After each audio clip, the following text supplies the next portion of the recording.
Hi, everyone, and welcome to the Thrive Co-Living Communities YouTube podcast. I'm Mark Stein, Thrive founder and your podcast host. We're creating sustainable, inclusive, and multi-generational residential communities. Our mission is to combat the epidemic of isolation, revitalize communities, and help others discover the many benefits of engaged community living by offering unique and ecologically sustainable co-living options. In this podcast series, join us as we discuss co-living, in addition to bringing you interesting people from around the world who are doing cool things to expand your knowledge and satisfy your curiosity.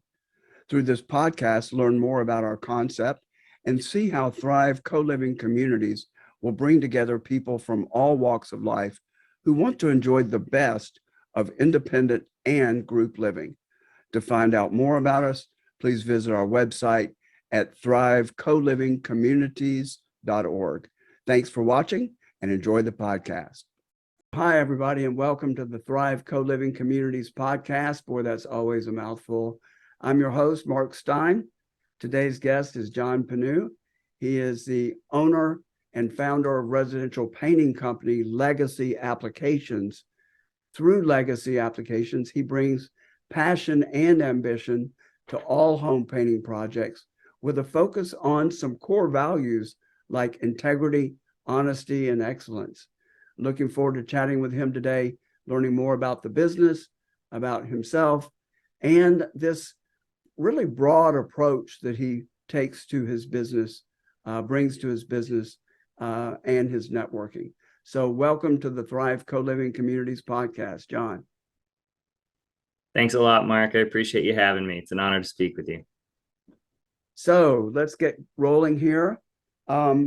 First, talk about a little bit about your background and how you decided to move into this particular niche of home services business. Sure. Yeah, it started really growing up working with my dad in construction. He was always he built homes with his dad, and so he had us pulling nails and handing him tools by the time we could lift them. So it really started there, but really ever since then, I've been around the home services and in the home service industry. Started working for some general contractors when I was a teenager, part-time, and then eventually developed into just working painting and doing some drywall finishing on my own. Pretty normal kind of story for a lot of painting companies and home service, really, where they did it themselves and then decided, well, hey, let's do business.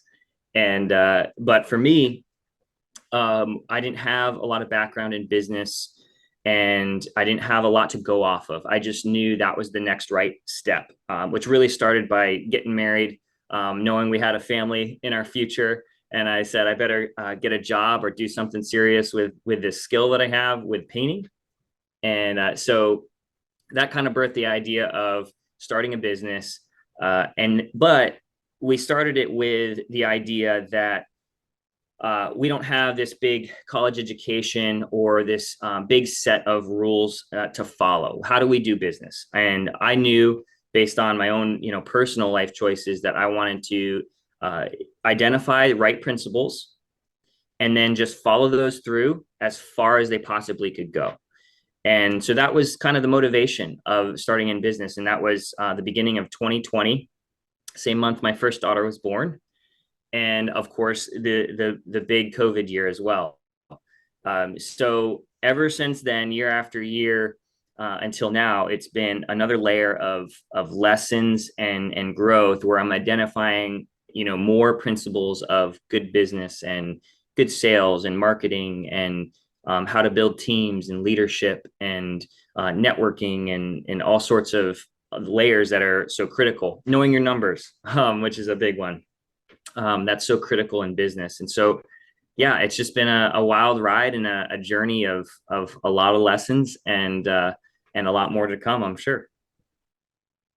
Let's focus on probably the most core aspect of this business, and that's the painting itself. Mm-hmm. And I think, and I love interior painting. Exterior too, I've stained my house in the country 3 different times. I spent a summer staining a deck. I've got 1,000 in my home in Indiana. I've got 1,000 square feet of house and 1,200 square feet of deck. Ooh. And I remember one summer, just me staining that deck. Man. But anyway, I love painting. And the next best thing to it for me is mowing. It's about that sense of accomplishment. It's about seeing this fresh coat go on. Talk about just if you're in a client's house and you happen to be the only one painting, and I know you have crews now, but if it's just you and the brush or the roller and the paint, talk to me about that. What's that feel like for you? Yeah, like you said, I've been off the brush, if you will, for a couple of years now, and that was an interesting transition. But really, before that, it was initially it was just work. You have a certain set of rooms that need to happen. You collect the colors, you collect the tools, and you get to work, and you kind of have a flow and a process. And I just started to really appreciate same thing like you experienced, just the process and stepping through and seeing the transformation right in front of you. Very satisfying. The simplicity of paint is a tiny film on a surface that completely changes the feeling of a room. That amazes me, that something so small can have such a big impact on the way you feel inside your house, right? So that was a big one for me. And then later on, I realized, because I had worked by myself for a while, sometimes with a helper, I realized audiobooks and podcasts were available to me. And then it started getting into where you just get into the flow of painting, and I was able to just absorb all this information and grow and learn while I was painting. So it enhanced it even more because you have just this flow of painting and doing each project that you could get into that zone and just really enjoy the work, but also learn and grow at the same time. And so that really enhanced the work a ton for me. But I've always appreciated painting, especially when you get higher level into fine finishes where you're doing like sprayed cabinet finishes, or once I started doing spray work on even baseboards and doors, just such beautiful, smooth, even finishes that look like they come from the factory that you're able to produce in someone's home. That kind of just takes that to the next level and really brings a lot of satisfaction into what you can produce and how beautiful it really looks. So yeah, there's been a lot of layers that I've enjoyed of painting, but that's a few of them. Very good. Yeah, it's one of those pursuits that's definitely both an art and a science, and the science of it. Totally. It's amazing how much that science changes. Yeah. I especially learned that with outdoor stains, and the progression from oil-based stains to latex stains. Here's one more question about just the experience, and that's getting the right music. When you're tired of listening to a podcast and your brain is too full, going for the right music. Yeah, so I have two options: going for music and going for silence. Sometimes just being silent, being prayerful, meditating on a particular thought, that sometimes is exactly what I need. But then when I'm headed towards music, I have a very diverse set because I grew up as a musician. And so I appreciate music, good music for good music's sake. My go-to though, I mean, I will, if I'm working, I definitely love some good hip hop music, R&B. Jazz music is awesome, especially there's so many different types of jazz as well. But Dixieland jazz was big. For me, I played in a Dixieland jazz band actually as a drummer for a while. So that's always been, jazz music is always been really satisfying. And but I mean, I'll listen to classical, I'll listen to country music, some pop, although pop music has had its ups and downs and has gotten better and worse over the years. So uh so yeah, so that's I mean, very very diverse set of music. But did you have any go-to music? I grew up in the 60s, 70s. I did like 80s too. Yeah. So I don't listen to anything current. Probably my go-to would be Chicago, America, those sorts of Yes. rhythm bands, as Yep. well as good harmonies. So, Neat. Yeah, love it. I'm right there with you. yeah. Love a But good if I'm painting, I usually need some upbeat tempos to to keep you keep me going, rolling. So especially with that deck. So let's move along the spectrum of uh, getting a little more towards the work part of it.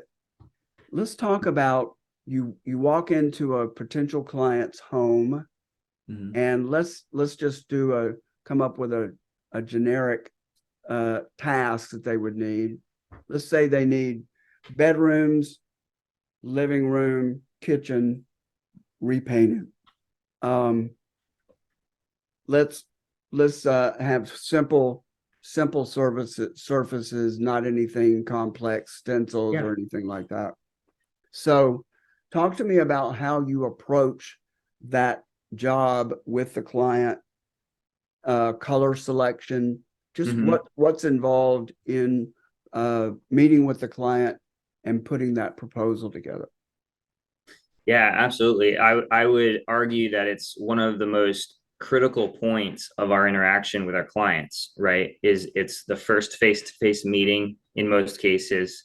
Um, you're not, a lot of times we find like clients can be unsure because the service industry is rough around the edges, to put it lightly. So we take a complete consultative approach whenever we're interacting with our clients. And what that means for us is that we want to first act as a resource before we're ever requesting uh, a project, before we're ever requesting a client to move forward with us, where we say, can we work with you? Can we earn your business? And so we call them consultations for a reason. And our top priority for a consultation is to deeply understand the needs and wants of our clients. And I believe that if we can identify that, then we can serve them on a level that's far deeper than just painting their walls. Right? We can truly latch on to their vision for their home and understand what motivates them and just kind of what their home. Everybody has a different home atmosphere and a different a vibe, if you will, for their house. So we want to understand that, and so we ask a lot of questions. We have a process of how we walk through a house, and we take pictures and measurements, but really we're focused on having that conversational element where we're able to ask those clarifying questions and just really understand what they're going for in their home. What that then allows us to do is create a really detailed plan. So we're taking lots of notes, making sure everything is recorded. That way, if they are to move forward with our company, then we can pass all that detailed information down to our craftsmen who are going to be producing the work in the field. And that's critical because if they have a cat in the house that we never saw, but they mentioned it. Hey, I have a cat here. I don't want him to get out. Well, we want to put that in our craftsman's notes to make sure, hey, don't leave the door cracked open. This is a really special pet, and we want to make sure that they don't escape. A Plus, figure out how you're going to get all the hair off the baseboards. yeah, yeah. Keep the cat. Hopefully, the cat will stay hidden while they're painting. That way, Right. we don't have any streaks across the wall. So yeah, it's truly a consultative approach, and we're there to serve. We call them on the back end when we're kind of identifying our process of how we want to approach these conversations. We call it serve, and that's our acronym SERVE, and those all stand for a different stage of what we want to move through with every client, so that we're we're able to serve them fully and actually consult with them, give them expert recommendations on their home, and really just find out what they really need past getting paint on the wall. That's easy. But understand what's really important to someone and the vision that they're going for, that can be a little more challenging. And normally it's a couple layers deep that you have to really ask questions about. Mm-hmm. And, you know, the difference in shade of a color, Mm-hmm. could make all the difference. So you really do need to go, are you looking for a cool look? Are you looking Yep. for a warm look? Um, any particular color can Mm-hmm. just go the whole spectrum. Absolutely. Something that I noticed, well, I'll ask you about it first. When somebody comes up with an idea that they think they want Mm-hmm. that really sounds terrible, um, and as a marketer, I face this when Oh, somebody sure. really likes an idea, and I think it's horrible. Um, how do you deal with that? I want 3 shades of black on this wall. How do you deal with that? I'd say, Mark, black is a great color. There's pros and cons of painting black on your wall. So what we want to do first is understand why do you want to paint the wall black? What are you trying to go for? What are you trying to, is this a lounge? Is this your man cave? Is this, are you trying to create a moody environment? Are you trying to create, something, right? Um, and I find that if we can identify what are you going for, then we can start having that discussion and saying, well, if that's the case, then what are your thoughts about this? Does this achieve your goals here? Because Maybe here's if maybe some dark grays instead of blacks. Sure. Yeah. Or, instead of three blacks, then, maybe we just pick one black and make it a little bit lighter. And, you know, we might want to go in that direction. That might achieve what you're going for. Because if we do the option that you originally, suggested, you might be facing these issues, down the road. So Got it. that's exactly how we, approach something like that. Got it. Yeah. And in my case, I find that when I'm 99.9% sure that an idea I have is going to work, it Yeah. doesn't. And when I'm 99.9% sure that my client's idea will not work, it does. Right. So the proof's in the pudding. One other thing related to that, it's amazing to me when I travel in some older neighborhoods where people have refreshed the exterior of their house and it's painted colors that it never would have been when the house was built.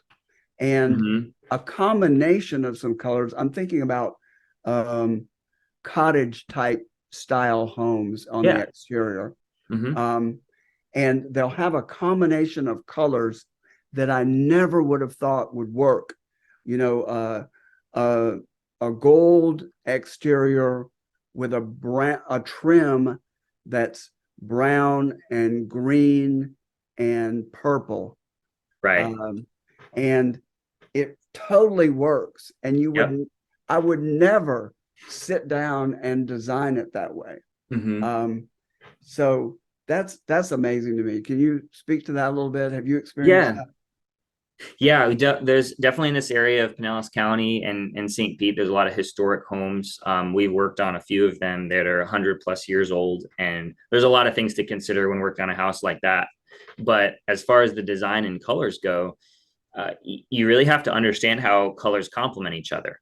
And there's a big difference between matching colors and complementing colors, right? And with the three areas that we walk through whenever we're picking any color, you have the saturation of the color, which is basically, how much colorant is it? Is it really true blue or is it a pastel blue? And then you have the value of the color, and that's how much light and dark is in it. Black and white paint basically mixed in, so that will make it a deeper, richer color or a lighter, brighter. And then you have the hue, which is the simple, is it blue, is it green, is it purple? And we sometimes call hue as the undertone because you can have, a client might ask for white. Well, we want to do a white. Well, there's all sorts of whites with different undertones and at different values and different saturation levels. So those are the three areas that we kind of walk through and pick each one of those about kind of what their vision is. And then that allows us to kind of inform the next stage of picking complements to those colors. And so it kind of gets into color science a little bit, whether it's a direct complement color, split complementary, things like that. But you'll find that those homes that have a lot of colors, it's not something that you would necessarily pick off of a color sheet and say, these are the colors that are going to look great together. But if you started with one, and let's take the gold, like you mentioned, and then added the green to it as an accent, you're like, those pair really well together. That's not bad. And then you take a maroon color and put it on a different, on the columns, and you're like, that still works with the gold and the green, great. And then you find another color that is complementary with those, right? And you're like, wow, these actually all work together. Well, there's a lot of science behind why. They might all be warm tone colors. They might all be cool tone colors. They might have a certain level of contrast, more or less contrast that makes them look good together. Mm-hmm. Like a lot of trends right now are a lot of like black and white, high contrast type looks for, interiors and exteriors right now. So there's a lot of color science that goes behind that. At the end of the day, most people don't really care about that. They want their home to look nice. So we just want to kind of attach all that color science in with, what do you want your home to look like? And in the case of those historic homes, you're totally right in that if they were built in a certain period of time with a certain style of home, there's a certain color palette that kind of fits that style of home, that if you go outside of that, you kind of get into that zone of, why does my house look so funny? It's just an awkward, combination. And a lot of people wouldn't know why, but oftentimes you can track it back to either the architecture or the color science behind why those pair together. Got it. Yeah. Okay, so let's keep moving through this project. Now you got the job. They like you. They like how you are approaching it. They like your ethics. They trust you. So now you've got to bring your team in there. Mm-hmm. And, it was difficult pulling home service workers together before COVID. Now, half of those people don't want to work at all. Mm-hmm. So now you've got a totally different labor market than you had pre-COVID. And I know you started during COVID. Right. But so talk to me about how you motivate or how you deal with the worker of today that you're going to get, that's going to be the one who's going to paint that house. Yeah, that's definitely a big question that I know many, many businesses have in today's market. And everyone kind of has to approach it differently, but and in their context of what's going to work for that company. For us in particular, we it all starts with, actually, they're up on the wall back here over my shoulder, and those are our core values. And I don't know if you can read them, but they say cultivate, grow, and harvest. And those are just symbols, really, of what is the most important character traits inside our company. And so in identifying that right person who can be a good fit, take care of our clients, act as a team, it starts with those, right? So it starts cultivating, means that you have a long-term mindset and that you're going to create an atmosphere that has oxygen, right? That's healthy, that will set up the soil for growth, right? So what does that look like? It looks like they're respectful, they can communicate well, they appreciate working as a team, things like that. They're willing to receive feedback and growth opportunities. And then that kind of leads into the next core value, which is grow. And that's their willingness to push through a challenge as an opportunity to learn, right? A plant has to push through a seed and all that soil and rocks just to get up and get some sunlight, right? And then it's met with, plants and animals and everything that wants to, rob its growth, but it has to continue to push and push in order to grow. So that's the willingness to push through a challenge as an opportunity to learn. And then finally, harvest is they want to do something that's meaningful, that has purpose, that has lasting impact. There's a whole lot of paint companies out there that are get in, get out as fast as possible, as cheap as possible. They don't care if paint gets on the floor or if the cat gets out or if they're disrespectful to the homeowner while they do it. They just want to get in, get out, get the project over with.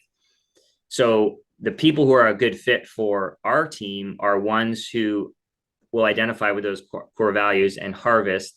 And that one is that they want to do something that matters, not just, get in, get out. So it starts there for us.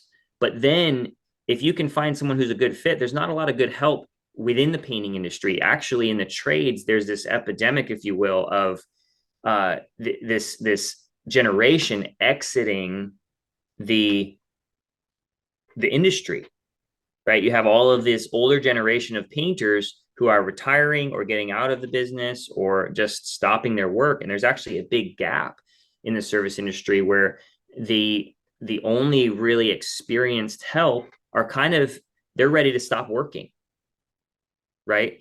And then so what's left is very unqualified, ones that wouldn't fit with our core values, right?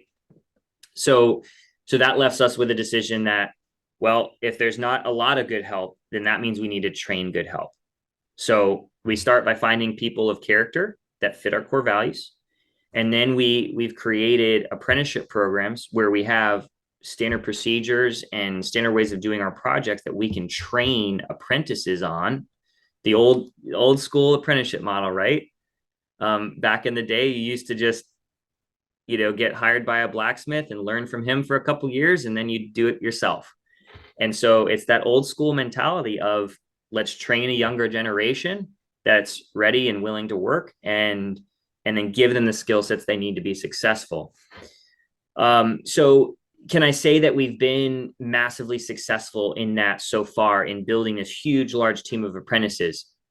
We haven't grown a large team. We're still on the very early stages of growing our team. So some of this is identifying as the labor market shifts, is identifying where are these key people going to be hanging out, right? Because now we have to go find them, and they're a diamond in the rough, if you will, or they're just really hard to find, those 8 players. So it all starts though by kind of identifying who we are as a company, and then it kind of dog whistles, if you will, to those types of people. And so the team that we have so far is just exceptional. They're exceptional people who are respectful of just people in general. So I'm never concerned, any one of our craftsmen walking into a home, I'm never concerned that they're going to be disrespectful to a homeowner or their home or do anything that's just unsightly or just wrong. I mean, there's so many horror stories that we hear from homeowners that I don't even want to get into, but but it all starts really with knowing what good character looks like and identifying that. Where are you finding these people? Yeah, mostly referral. Friends and family who know those types of people will be friends with those types of people, right? So that's part of it, is just having that open door. We're always looking for people, even if we're not ready to hire right now. I have people on our list that when we are ready to grow to the next size of our team, then we'll be giving them a call as first priority because they fit our core values.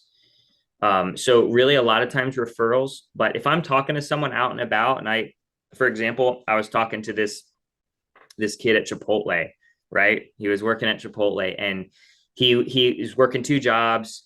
But I could just tell in talking with him that he was looking me in the eye. Man, he was working hard, but he was happy to be there. Great attitude, and I think he worked for a landscape company as well. So you knew he was a hard worker. And you know what he said to me? He's like, I want to learn more, but they won't give me opportunity to learn. They won't let me get to that next stage.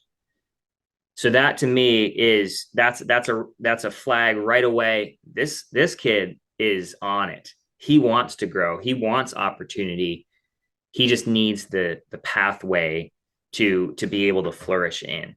And so that's what we kind of are wanting to provide is first the opportunity, but then it starts to get easier and easier to identify those people who are going to be a good fit for our team. The more clear we are on what we need and what we don't want to compromise on.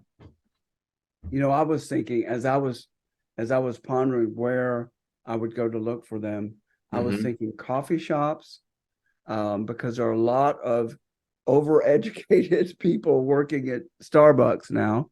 Sure. And then I would also look towards healthy food option restaurants like Fresh Kitchen down in St. Yeah. Pete, where there's some values. They have some values about good, healthy food, but they're younger, trending younger.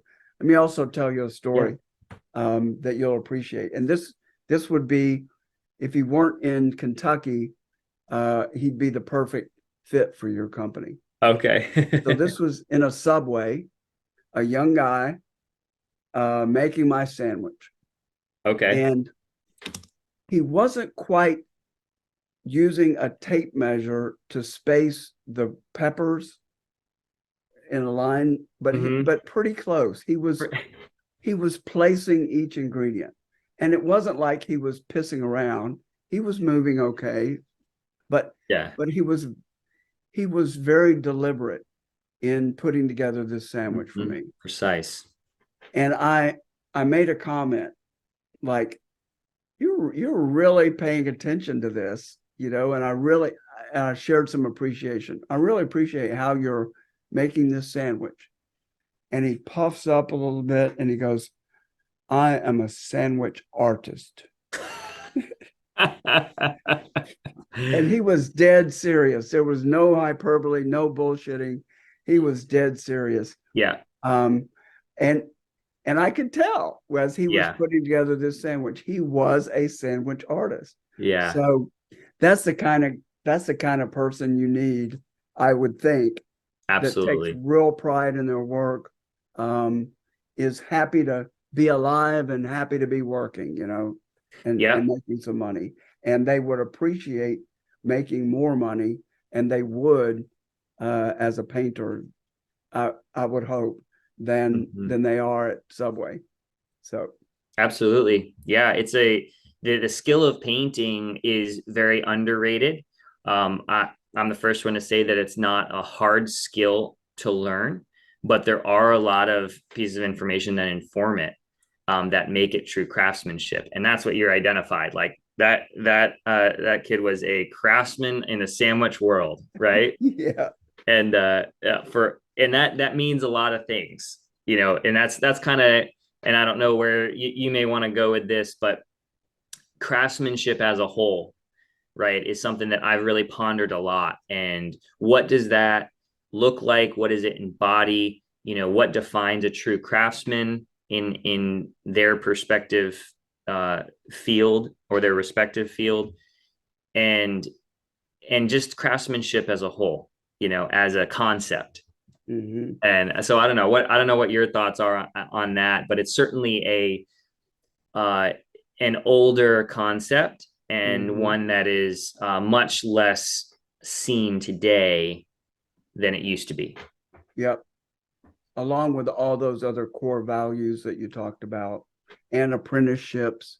But I could see how it could come back, because there seems to be this feeling of lack of meaning, and part of this revisionist view of work that has happened since COVID, Mhm. where everybody's really taking a look, is this worth it? Am I getting so I could Yeah. see how there could be a resurgence of craftsmanship and some of these old fashioned values. But I Mhm. want to take us in a different direction because in our previous conversations, you have indicated that you hold a broader view of your work and your mission than just painting houses. I'm not taking anything away from that, but you seem to have a vision of a business that's more overarching than that, Mhm. um, and serving as a resource in the home services arena. So, talk a little bit about that and Yeah. about that So vision. yeah, I mean, vision is a funny thing, right? Just like dreams, they seem like they're headed in one direction and they can shift so quickly as you gain insight and see more. But some of the things that I have, if you call it a BHAG, big hairy audacious goal, or the 10-year plan, or just all of those long term, what can we accomplish type goals. And it started kind of developing in seeing a need, right? You get into painting and say, okay, we're going to paint people's houses. They need their house painted. But then as we did more of that, I started seeing, well, they don't just need their house painted, they need their house painted by someone they can trust and who's not going to criminalize the transaction. So I've never heard that I term. You may have just made it up on the fly, but I might have, that's but beautiful. That's great. it's Criminalize a transaction. yeah, it's the sad truth, and we hear it from our clients all the time where we're talking with them about a project, and we start hearing these stories, and I just shake my head and I wonder how those contractors can sleep at night. So it started with that, and then I just started seeing this larger need for trusted home service and professional home service. We desperately need it in the paint industry. And so I have a vision to impact the paint industry as a whole, in helping other paint company owners to just grow together. There's so much work, we don't need to be competitive about it at all. Okay, So we want hold to on a approach second. it. Hold on just a second. We have one of those freeze ups there. I saw. Um, so let me make a note here. Um, about 3/4. And, um, okay, so let's pick up. Yep. And I was unsure about whether we were freezing, so I didn't hear. Can you back up? Can you rewind? Yeah. So we want to impact the whole painting industry, right? And what that looks like is just raising up other paint company owners to do better business, and we don't have to be so competitive, right? There's so much work out there that if we grow together as professionals, then all that's going to happen is the company owners and the clients and the teams involved are all going to benefit greatly by having a more trusted professional service. There's tons of layers that go into that, we won't have time to get into right now, but uh, that's one stage of the vision, is really just doing well so that we can help others along and help them to grow as well, because we all benefit for that. uh, Rising tide. Raises all ships, Right. exactly right. So that's one part. As it relates to I'll say this first is, past that, home service industry in general as a broader scope is to just be one of those companies that you can trust. in the world. Now there's a few of them, but there's still probably the 1 to 5% of companies, unfortunately, where they really know what they're doing. They have all their numbers dialed in. They can produce a consistent product and increase trust by just being reliable and having a good team with them. It's really 1 to 5% of companies. So the next stage is just having a network and the same values that we hold, having a really strong network of other home services that we can refer, where we can connect homeowners and our clients with these other home service professionals. That's not a gamble. They will take great care of you. They will communicate.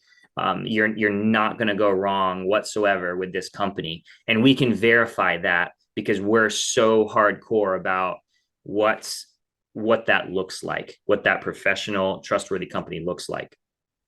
So that's kind of like a larger scope. So if we bring it all the way back down to the layers of our company, what that looks like long term is not just being a home painting company in a way of, yeah, we do interior exterior cabinets right now, but actually being a coatings specialist for the home. And that's the long-term vision, is that a client could walk through our doors and say, I need something coated at my house. Can you help me? And we, with a smile, unhesitatingly say, yes. If it's a liquid that can be applied at the home, we're going to be able to help you with that project.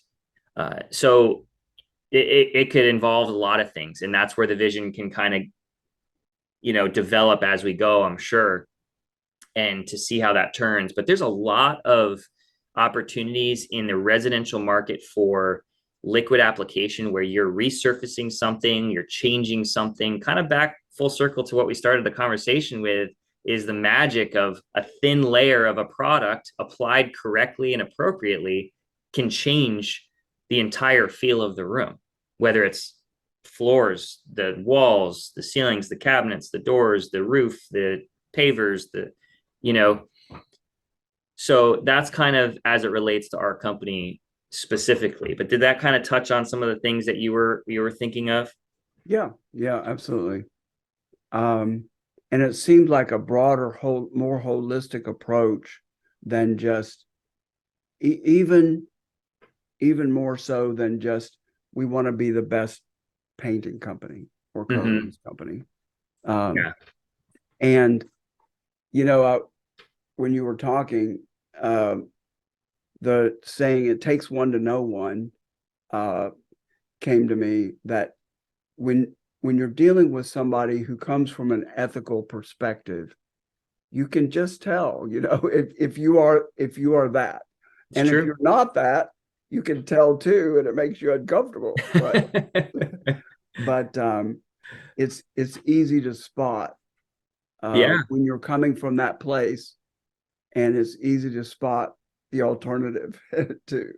Yeah, it's so true. It's a true reality. And we've connected with some companies that are in our network now where when I refer them, I'm like, please hire these people. I mean, they will do the best for you. And it's so easy to pass their information along because of what you just said. Like you know that they're gonna do great because they have that ethical foundation that informs how they do business. Yeah. Okay, so let's start bringing this close to home here. And we didn't talk about it at the beginning, but you're in here with me in Tampa Bay. Mm-hmm. So that's your footprint, I would assume, is Mm-hmm. Tampa Bay. Or do you stay on one side of the bay or the other? Do you work the whole area? Yeah, we mostly stay on the west side in Pinellas County right now. There's plans to expand to Hillsborough County at some point, but we're not quick to expand our geography because when you expand too quickly, whether it's your team or your geography, it's easy for things to get missed. And so right now we're just focused on Pinellas County and just doing a great job over here. And then when the time is right, we'll, I'm sure, expand our geography. And mostly southern part of the county, St. Pete? That's where most of our projects do, but we do anything through, Largo, Seminole, Clearwater, Safety Harbor, Palm Harbor. That starts to get to the top of our range up there right now. But And so how would people get in touch with you if they wanted you to come work for them? yeah, well, of course, they can just give us a call. My number is 727-455-7237. So they can call and text and we'll get them connected in. But really, the best way would be just to really visit our website, www.legacy-applications.com. We have a form there, and all that does is just send their information over to us.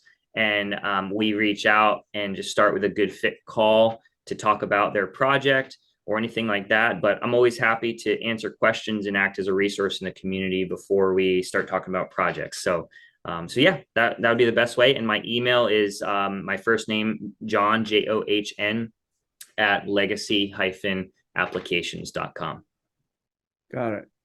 And is your first reply by phone to get an idea of the scope, or is your first response to set up an appointment to go take a look? Yeah, what we start with is called a good fit call, and we almost always will have that phone call first so that we can identify the needs and wants of our clients, and really just to go over the scope and possibly the timeline. If you need the painting done yesterday, well, we might not be able to help you, but if we can identify a couple of those needs early on in a phone call, then that sets it up for our project consultant to come and talk with a homeowner and have a head start understanding what they really need. And that way we can custom tailor our best recommendations for those homeowners at every consultation. Awesome. So. Well, this has been really a great conversation, and I appreciate the whole spectrum of what we've talked about. We've covered a lot of ground here. So thanks everybody for being involved in the Thrive Co-Living podcast. I want to thank John, my guest, for sharing so willingly. If you like what you see, please do click the like button, subscribe, click the notification bell. If you want more information about Thrive Co-Living Communities and our new local initiative, go to thrivecolivingcommunities.org and take a look. All right. Thanks, everybody. Thanks again, John. Thanks, Mark. Thanks for joining us for another great episode of the Thrive Co-Living Communities YouTube podcast. To learn more about our mission and how you can support our vision of creating co-living communities worldwide, please visit us at thrivecolivingcommunities.org. To receive advanced viewings of our podcast and other exclusive content, find us on Patreon at patreon.com/Thrive Co-Living Communities. You can also learn more ways to support our mission in the show notes below. Amazon Smile, GoFundMe, Kroger, and our own Thrive Gear store, where you can buy t-shirts, hats, and many other items. Thanks again for tuning in, and we'll look forward to seeing you again soon.